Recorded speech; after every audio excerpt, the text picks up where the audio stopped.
Hola, hola, hola, hola, bandola. ¿Cómo están, amigos? Qué bueno estar con ustedes aquí en este podcast número 112 de Mentalidad 365.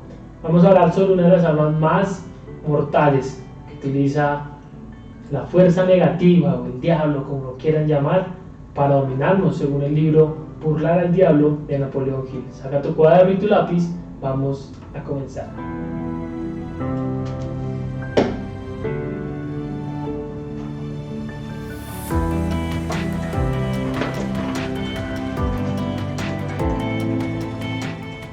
Bueno, muy bien, amigos, vamos a comenzar con este podcast, el podcast número 112. Y en este podcast Napoleón Hill pues viene con su charla, con la fuerza negativa o el diablo, como lo queramos llamar. Y entonces le viene preguntando pues cómo sigue haciendo para dominar a las masas, ¿cierto? A la gente, al 98%. Y en todo esto el diablo le va dando como sus secretos, le va diciendo y le va contando como la metodología que utiliza para dominarlos. Y entonces cuando entramos al capítulo 7, le pregunta a Napoleón Hill: a menudo me he preguntado por qué su oposición, lo que nosotros criaturas atadas a la tierra llamamos Dios, no lo aniquila. ¿Puede decirme por qué? Y él da un principio y una respuesta que es muy interesante si te pones a pensar. Él dice: porque el poder es tanto mío como suyo, está tanto a mi alcance como al suyo. Eso es lo que he estado tratando de comunicarle. El máximo poder en el universo se puede utilizar con fines constructivos a través de lo que ustedes llaman Dios, o puede utilizarse con fines negativos a través de lo que ustedes llaman el diablo. Y algo todavía más importante: cualquier ser humano puede utilizarlo de manera tan eficaz como Dios o el diablo. Eso es muy potente, esto que dice aquí Napoleón Hill. Y no tienen que estudiar teología para entenderlo, no basta estudiar teología para entender esto. Pero alguna vez me acuerdo que en una de esas clases que les había contado, llamada Filosofía de la Religión, nos preguntábamos por qué, y esto usted me lo pregunté, creo que fue después, y en un libro llamado El Poder de la Mente Subconsciente encontré la respuesta. Los católicos dicen que su religión es la verdadera. Los testigos de Jehová dicen que su religión es la verdadera. Los mormones dicen que su religión es la verdadera. Los cristianos, protestantes o bautistas o cualquiera de sus ramas, dicen que su religión es la verdadera. Entonces, una de las formas que normalmente o tradicionalmente utilizábamos o se utilizaban para validar eran los milagros. Es que este señor hizo un milagro, así que esa es la religión verdadera. Es que este señor hizo un milagro, entonces esa es la religión verdadera. Es que ese otro señor hizo que se apareciera una virgen en un bosque, o se le apareció una virgen en un poste o en un árbol, esa es la religión verdadera. Y nos basábamos en todas esas cosas externas. Y cuando yo estaba leyendo este libro del Poder de la Mente Subconsciente, precisamente hablaba de esto, de los milagros suceden en cualquiera pues de las religiones, en cualquier lugar del mundo, porque obvio también los hinduistas o los budistas o todas las cientos de religiones que hay, seguro hay alguna manifestación muy fuerte que hace que las personas crean por esa manifestación que ahí hay algo divino, por lo tanto que es la única religión o que es la religión verdadera, ¿cierto? No quiero entrar aquí a temas de Cristo, que es el único que resucitó entre los muertos y que es el único que dice ser el Hijo, o dijo ser el Hijo de Dios, lo cual yo creo y es mi dogma. Pero en cuanto a creer por manifestaciones o por milagros, pues no es suficiente, porque si te basaras así tendrías que creer en todas las religiones del mundo, porque en todas hay. Porque en todas las religiones hay milagros.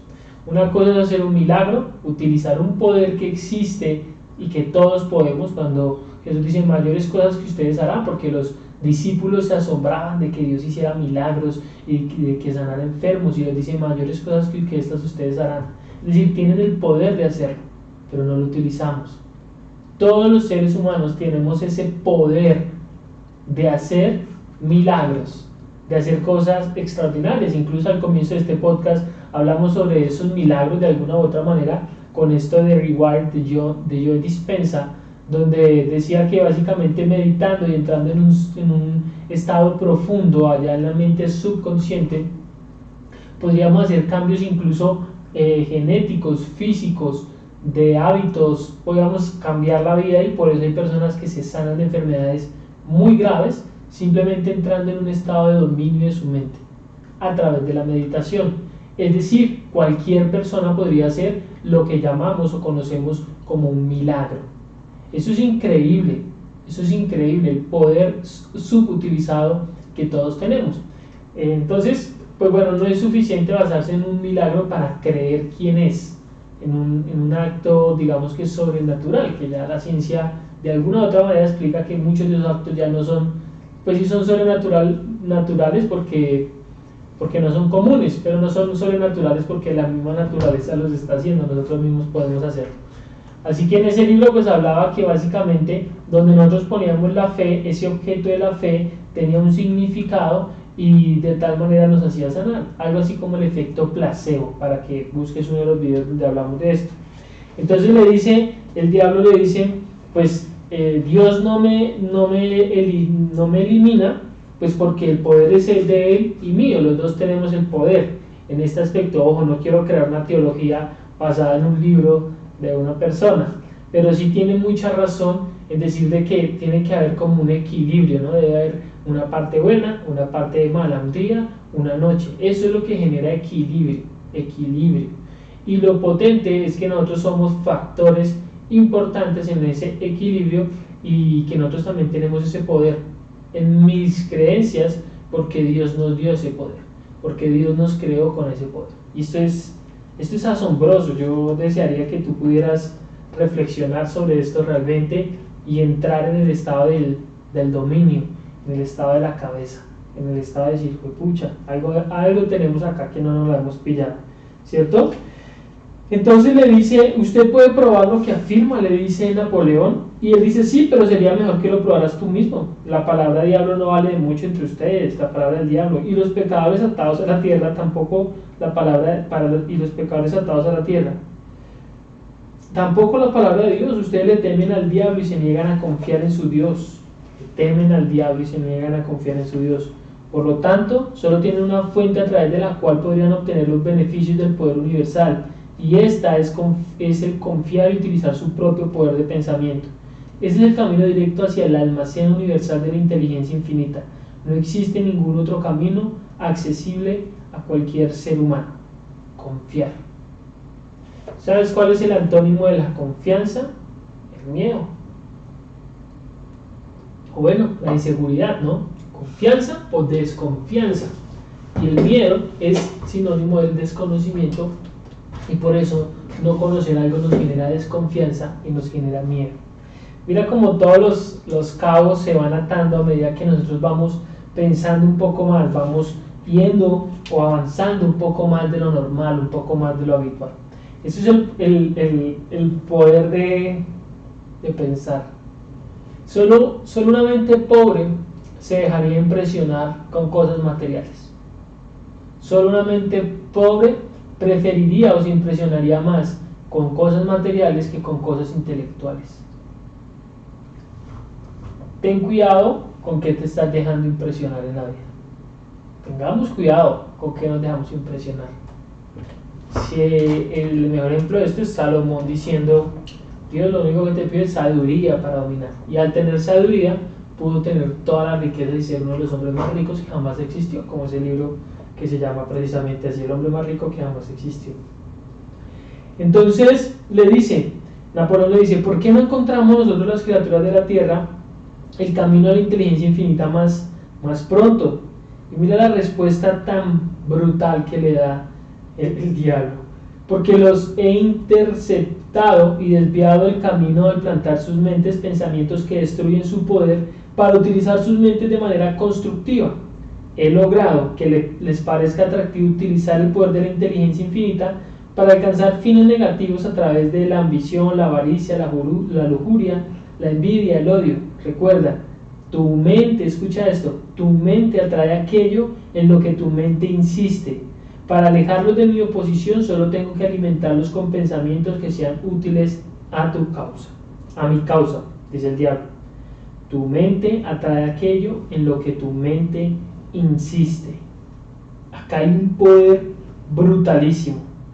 Si bien entiendo lo que usted está diciendo, le dice Napoleón, está admitiendo que ningún ser humano necesita temerle al diablo ni preocuparse sobre cómo halagar a Dios. Mucha, qué texto tan controversial, si estuvieron estudiándolo en un instituto bíblico o en la iglesia sería bueno. Si entiendo bien, ojo que yo no estoy criticando la iglesia, ¿no? Siento que hay muchos valores y muchas cosas ahí. Yo asisto a una iglesia que aportan mucho a nuestras vidas, pero hay otras que no.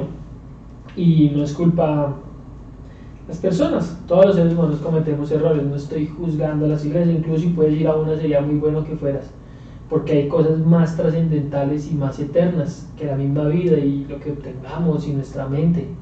La eternidad. ¿Cómo vas a jugar ese juego, no? En mi aspecto, creo en Jesús. Si entiendo bien lo que usted está diciendo, está admitiendo que ningún ser humano necesita temerle al diablo ni preocuparse sobre cómo halagar a Dios. Ningún ser humano necesita temer al diablo ni preocuparse por halagar a Dios. Esto me daría para hacer un podcast muy largo o un debate largo con alguien sobre esto. Tenemos que tenerle miedo al diablo. Debemos seguir a Dios y debemos vivir la vida por el miedo al diablo, por el miedo al lago del infierno, al lago de fuego. Dejemos para otra conversación el si es real o no. Dejemos para otra conversación el cómo es la eternidad y cómo es este infierno, si es un lugar de fuego o es un lugar donde está ausente de amor, del amor de Dios. Por lo tanto, se convierte un poco más complejo. Dejemos ese aspecto a un lado. Pero deberíamos vivir nuestra vida con miedo al diablo. Yo hace mucho tiempo, no sé a quién se lo escuché, pero tuvo sentido para mí cuando las personas a veces cometemos errores, todos cometemos errores y atribuimos los errores al diablo, ¿no? El diablo me puso la tentación, el diablo me puso la prueba, es que ese diablo, y le damos tanto protagonismo, le damos tanta culpabilidad, por lo tanto tanta importancia, que empieza a tener mucho más poder del que debería. ¿Acaso no es nuestra mente la encargada de ponernos en las situaciones o de reaccionar a X situaciones de X manera? Por lo tanto, es nuestra mente quien nos podría dar la salida. Es que el diablo me puso en la pobreza, es que el diablo me puso ¿Qué? ¿No fue tu mente? ¿No fue tu preparación? ¿No fue que no dedicaste el tiempo suficiente? ¿No fuiste tú quien tenía la capacidad de resolverlo? También un versículo, y no quiero que esto se torne mucho más teológico de lo necesario, pero dice un versículo que Dios juntamente con la prueba también nos dará la salida. La prueba hace parte de la vida, las adversidades hacen parte de la vida, y en la mayoría de pruebas y adversidades nosotros mismos nos metemos. Hay otras que no nos metemos, simplemente llegan, pero nuestra forma de reaccionar a ellas son las que nos hacen salir de esos obstáculos o de esas pruebas o de esas situaciones. Es nuestra mente, nuestro cuerpo, nuestro espíritu, es nuestra conexión con Dios, pero nuestra conexión también con nosotros mismos, la que nos va a dar las capacidades para poder salir y liberarnos. Es ahí donde tenemos que estar trabajando, es ahí donde no podemos desfallecer, es ahí donde no podemos flaquear, es ahí donde tenemos que enfocarnos. Ahí, en ese preciso punto, es donde tenemos que enfocarnos. Y es muy potente esto, donde en este libro, que es un libro de mentalidad, si se puede decir así, nos dice no tenemos que tenerle miedo al diablo. Y tampoco deberíamos hacer cosas para halagar a Dios, y los que se meten en un aspecto un poco más teológico entenderán que la salvación no es por obras, y lo dice la Biblia, no es por obras para que nadie se glorifique, para que nadie alardee, no es por obras para que nadie diga, es que yo hice esto, entonces yo me salvé, es que yo le di a los pobres comida, entonces yo me salvé, es que yo di la ofrenda, entonces yo me salvé, es que yo soy buena persona, yo me salvé. No, ninguno es bueno, todos cometemos errores, todos fallamos en algún momento, ninguno es perfecto, ninguno. El que esté libre de pecado, que tire la primera piedra. Entonces, no necesitamos hacer nada para halagar a Dios. Dios decidió amarnos y se torna esto un poco evangelístico, pero es la verdad. No significa que vamos a vivir como unos idiotas y unos pendejos cometiendo errores todo el tiempo y haciendo el mal. No. Solamente es un acto de tenemos una conciencia dentro y debemos procurar hacer siempre el bien. Pero la intención no es hago el bien para halagar a Dios, hago el bien porque me conviene hacer el bien. ¿Me entiendes? Hago el bien porque necesito hacer el bien. Y dejo de estar temiéndole a un diablo. Y eso es una de las cosas que estoy prestando mucha atención y tratando de analizar, y espero que no se me olvide próximamente, es qué le estamos enseñando a los niños, qué se le enseña a mis hijos sobre el temor al diablo, sobre el miedo. Qué increíble cómo nos va metiendo el miedo en la vida, poco a poco nos va metiendo miedo, y cuando crecemos somos adultos o jóvenes llenos de miedos, de temores. Nuestra mente se ha vuelto pequeña, ha dejado de soñar, ha dejado de creer, porque el miedo le hemos dado tanto protagonismo a esa parte negativa que poco a poco el lado positivo va menguando. Es como esta frase de Einstein, que creo que decía algo así, que no le tiene miedo a los malos, le tiene miedo a que los buenos dejen de hacer el bien. Increíble. Pues bueno, amigos, este es el podcast sobre esto. Vamos a seguir en el siguiente podcast hablando un poco más sobre esto del miedo y cómo el diablo sigue dominando y metiendo esa semilla en la vida de las personas. Déjame por aquí un like y suscríbete por aquí, déjame un comentario aquí abajo de cuándo fue la última vez que le tuviste miedo al diablo. ¿Cuándo fue? Escríbelo ahí en los comentarios. Y espero que te haya gustado este podcast, que haya aportado a tu vida. Gracias por estar acá, gracias por seguirme hasta acá. Yo estoy muy feliz de este espacio, estoy muy feliz de contar contigo y espero aportar a tu vida. Espero hacerte pensar, no tienes que pensar igual a mí ni igual al escritor del libro. Simplemente tienes que pensar. Con eso ya es suficiente. Un saludo, amigos, y nos vemos en el siguiente.